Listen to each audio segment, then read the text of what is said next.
I agree with Bernie Sanders 100% on curbing AI data centers. How big is the new data center campus they're building in the Texas Panhandle? Black communities are sought after for these AI data centers because of the cheap property. Data centers are not a community benefit.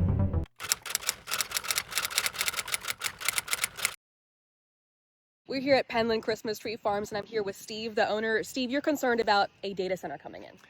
We are very concerned about it. The possibilities of the noise that the data center shows, and also the electrical draw that goes on our whole utility systems in the area, and the possibility of loss in air temperature, increased air temperature, and the loss of moisture in the air.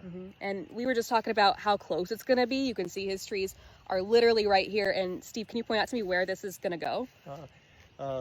The expansion, when they do, will go all along this whole line of trees, all the way down through the very back of our property. And then the second phase will be against the outer portion going all the way up toward Parham.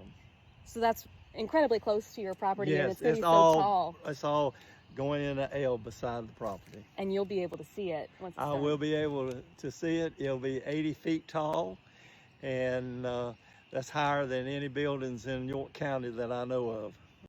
How big is the new data center campus they're building in the Texas Panhandle?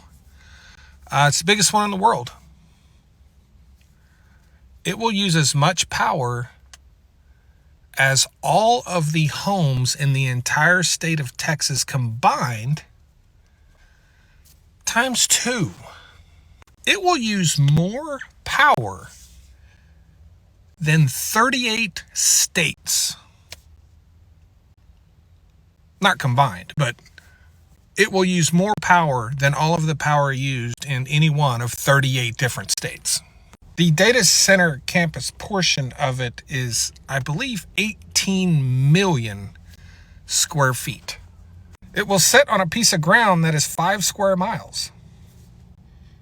So you can drive by it for 5 miles, make a right turn, and drive by it for another 5 miles. That's pretty big. You know what the wild part is?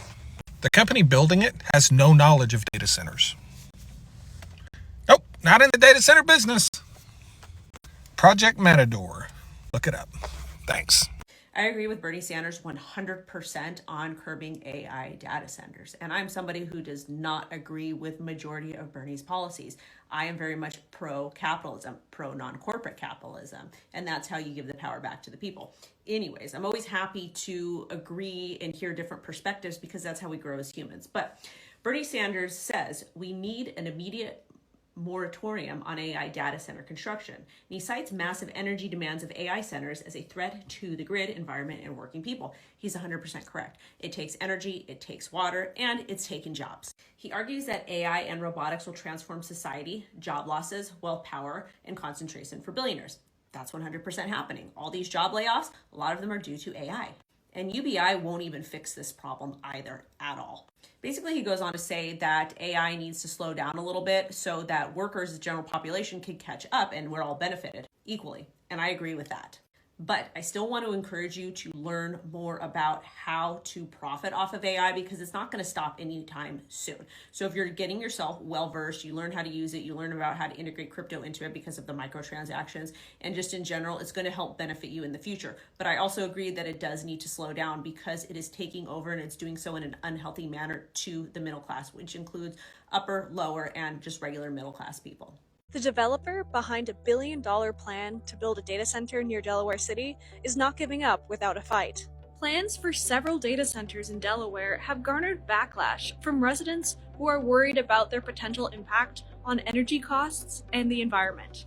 The outcome of this case will impact the fate of other similar projects. Last week, Starwood Digital Ventures appealed a state decision from Environmental Secretary Greg Patterson that the data center is not allowed under the Coastal Zone Act, a Delaware law designed to limit heavy industry along the state's shorelines. Starwood's attorney argued that the data center plan does not have the characteristics of heavy industry, like smokestacks or chemical processing equipment. But Patterson pointed to the data center's proposed use of over 500 backup diesel generators as a reason for the heavy industry classification. Despite Patterson's rejection, Starwood is continuing to progress through other county and state regulatory processes. There are a few upcoming meetings where you can voice your opinion about the project. To learn more about these meetings and their purpose, visit spotlightdelaware.org. For more videos about Delaware news, make sure you're following Spotlight Delaware wherever you scroll. And while you're at it, subscribe to our newsletter so you never miss an update. I'm Olivia Marble with Spotlight Delaware. See you next time.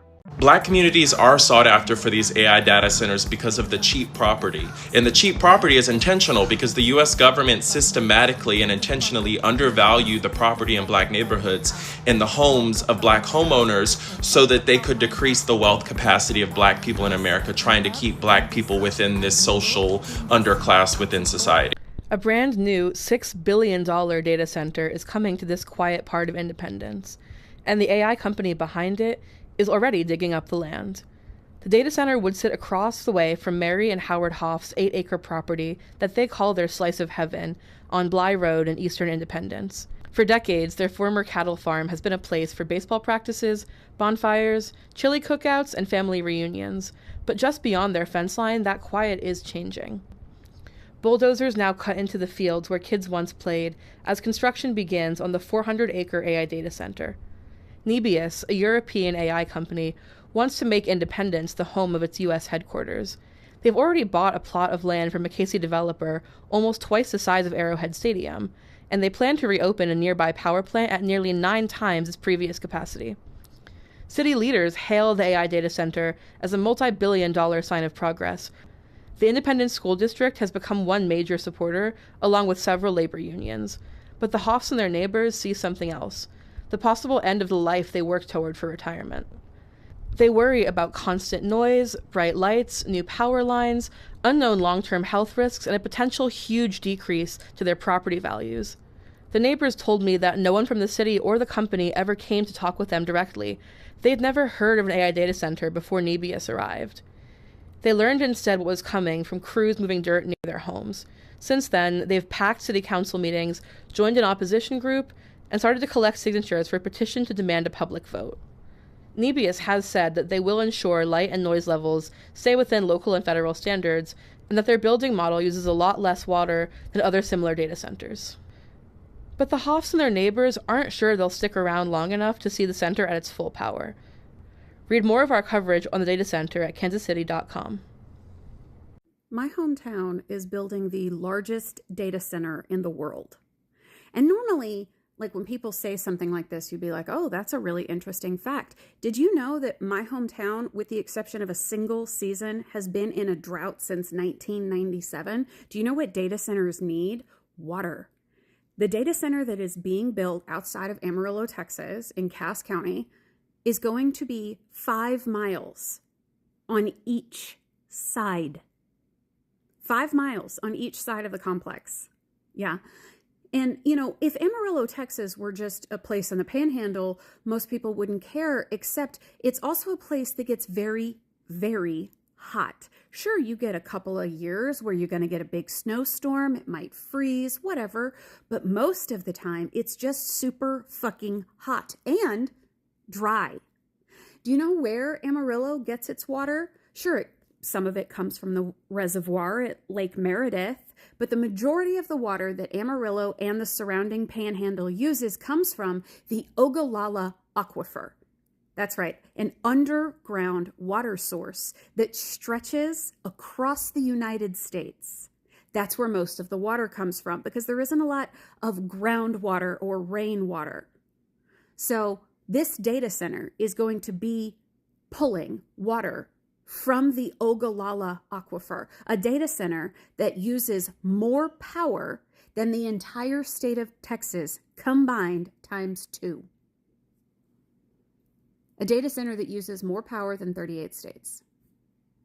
And they're going to build it in one of the hottest, driest places in the nation.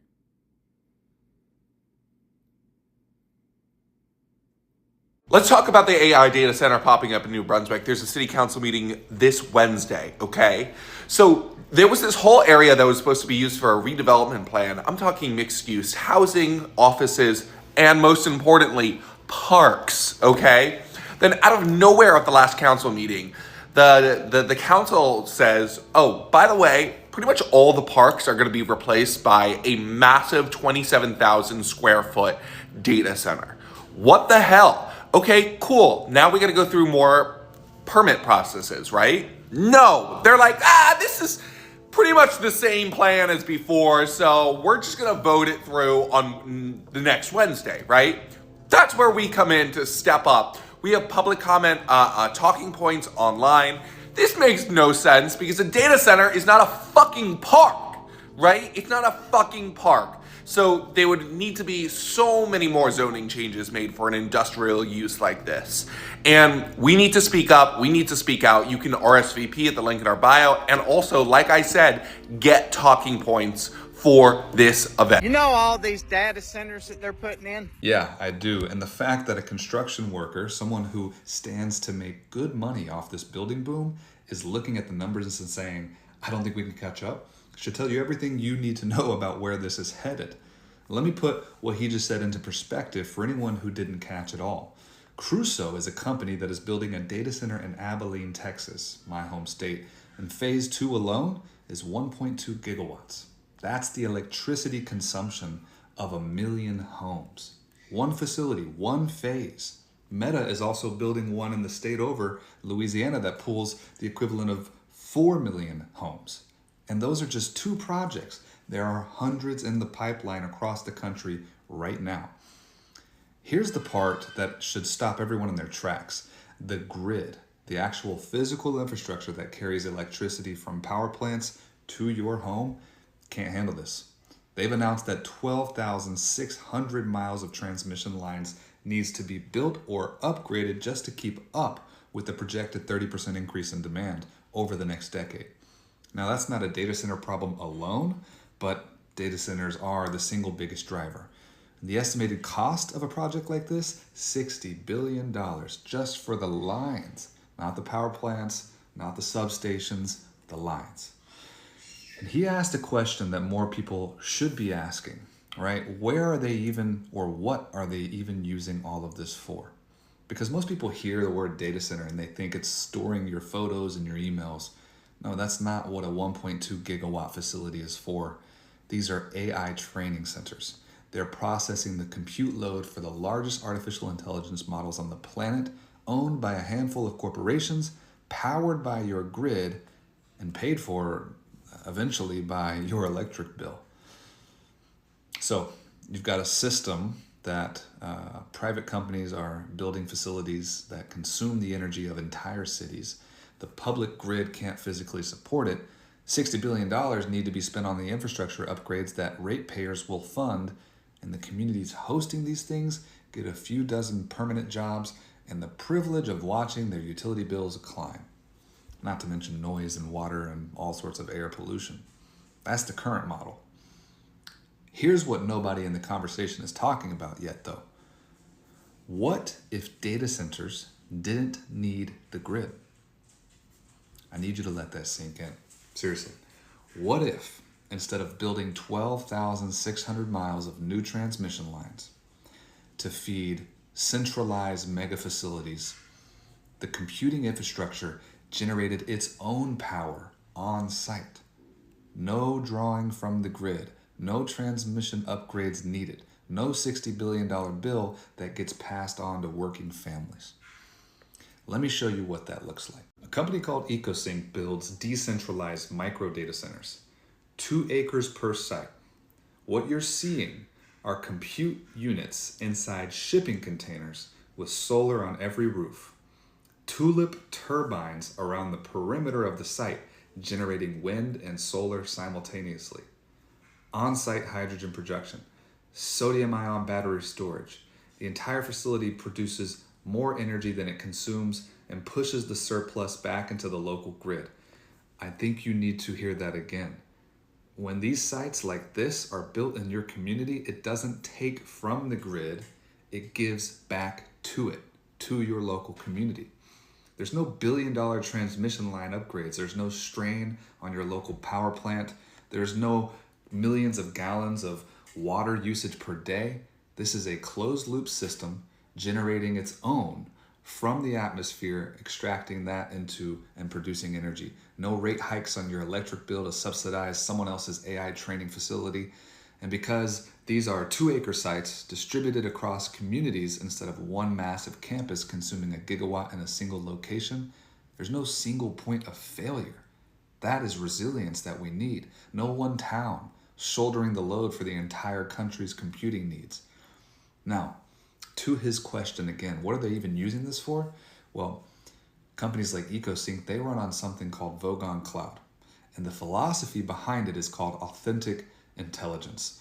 This isn't AI built to serve ad algorithms and surveillance capitalism for big tech. This is decentralized computing where data stays under local governance, the infrastructure serves the community it's built in, and sovereignty over your data and your energy stays with the people, not with a corporation pulling a gigawatt off your grid behind a confidential utility contract. Are you hearing me? This is your data that you have ownership of. And through their model, not only are they contributing clean water and clean energy back to your local community and not extracting it, but they're actually giving you governmental rights to it to allow you to own your data and be monetized for it instead of the third-party big tech companies. And for the construction workers, the tradespeople, the people who would actually build this stuff, decentralized infrastructure means more projects in more places over a longer timeline. Instead of one mega site that employs a surge of workers for 18 months and then needs no more than 30 people to run it, you've got a network of sites being built and maintained across communities. Steady work, local work, work that doesn't require importing labor because the scale of each project is manageable. So if you're watching this and you're wondering why your electric bill keeps going up, this is part of the reason. And it's going to get worse under the current model. The grid can't keep up. He just told you that, and he's the one building it. Share this video with anyone who's paying attention to energy costs. Share it with anyone who's been told that data centers are just the cost of progress. They're not. There's a model that generates its own power, doesn't touch the grid, and gives energy back to communities instead of drawing from them. Okay? And to anyone making decisions about energy infrastructure, before you approve a $60 billion in transmission upgrades to feed centralized facilities owned by private corporations and have your constituents look at you like, what type of legacy are you leaving? Look at what decentralized energy positive infrastructure can do. The math is different. The impact is different. And the public doesn't end up holding the bill. That's where your legacy begins. If you're funding data center development and the grid bottleneck is already slowing your timelines, and it is, we know, decentralized infrastructure that generates its own power isn't just better for communities. It's faster to deploy and doesn't depend on transmission capacity that doesn't exist yet. And how do you think your timeline on your ROI is going to work out when you have a decentralized cloud and edge cloud market growing at a faster CAGR than traditional global cloud? Or when, in addition to data services and cloud services and AI services, you're also generating return on your investment through selling energy back to the grid?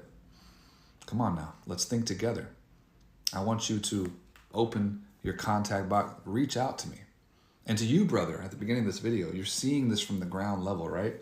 The scale of what's being built, the infrastructure that doesn't exist to support it, the gap between what's being promised and what's physically possible.